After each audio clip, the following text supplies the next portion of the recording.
Assalamualaikum warahmatullahi wabarakatuh. Waalaikumsalam warahmatullahi wabarakatuh. Perkenalkan, saya Diwani Saryanti dari S1 Akuntansi dengan NIM 2311007. Nah, di sini saya akan menjelaskan tentang perusahaan jasa dan perusahaan dagang. Di slide pertama ada latar belakang. Latar belakang ini, perusahaan jasa dan perusahaan dagang merupakan dua jenis badan usaha yang penting dalam perekonomian. Keduanya memiliki fokus dan aktivitas yang berbeda. Dengan perusahaan jasa menyediakan layanan dan perusahaan dagang menyediakan barang.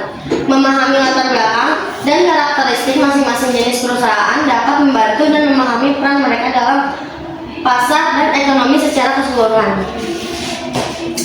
Untuk rumusan masalahnya, di sini tuh ada berbagai rumusan masalah dari perusahaan jasa. Dia itu ada persaingan. Persaingannya itu bagaimana bersaing dan membedakan diri untuk menarik pelanggan. Kualitas layanan, bagaimana memastikan dan meningkatkan kualitas layanan. Ketiga, ada sumber daya manusia. Di sini tuh ada bagaimana merekrut, melatih, dan mempertahankan karyawan yang berkualitas.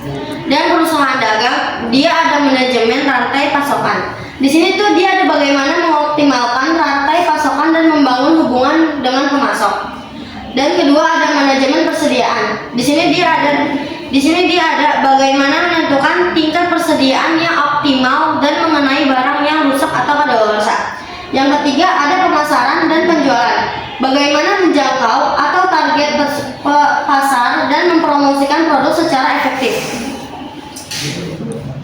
Dan di sini ada perbedaan perusahaan dagang dan perusahaan jasa. Perusahaan dagang dan perusahaan jasa adalah dua jenis bisnis yang umum dijumpai dalam dunia ekonomi. Meskipun sama-sama bertujuan untuk mendapatkan keuntungan, kedua jenis bisnis ini memiliki perbedaan mendasar, antara lain dia tuh ada produk yang ditawarkan, ada proses bisnis, ada persediaan, penilaian kerja, dan contoh perusahaan. Nih, satu ada produk yang ditawarkan. Di perusahaan dagang, dia itu menjual barang fisik yang berwujud seperti pakaian, makanan, elektronik, dan lain sebagainya. Dan untuk perusahaan jasa, dia itu menawarkan layanan atau keahlian kepada pelanggan seperti jasa konsultan, jasa pendidikan, jasa transportasi, dan lain sebagainya juga. Dan di sini tuh ada proses bisnis juga dari perusahaan dagang. Di proses bisnis ini memiliki barang dari pemasok, kemudian menjualnya kembali kepada pelanggan dengan harga yang lebih tinggi. Dan untuk perusahaan jasa, dia itu menyediakan layanan atau keahlian kepada pelanggan dengan menggunakan sumber daya manusia, peralatan, dan teknologi yang dimilikinya. Dan di sini juga ada persediaan. Persediaannya itu untuk perusahaan dagang, dia membutuhkan persediaan barang yang cukup untuk memenuhi permintaan pelanggannya. Dan untuk perusahaan jasa tidak membutuhkan persediaan barang karena produk yang ditawarkan adalah layanan atau keahliannya.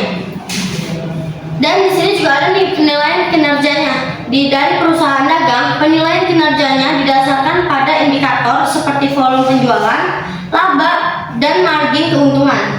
Dan untuk perusahaan jasanya, dia itu penilaian kinerjanya itu didasarkan pada indikator seperti kepuasan pelanggan, tingkat loyalitas pelanggan, dan kualitas layanan. Dan terakhir ada contoh perusahaannya. Contoh perusahaan untuk perusahaan dagang itu ada toko pakaian, supermarket, toko elektronik, dan distributor barang-barang kebutuhan pokok. Dan kalau misalkan untuk perusahaan jasa, dia itu ada untuk salon rambut, agen perjalanan, firma hukum, bank, perusahaan telekomunikasi. Untuk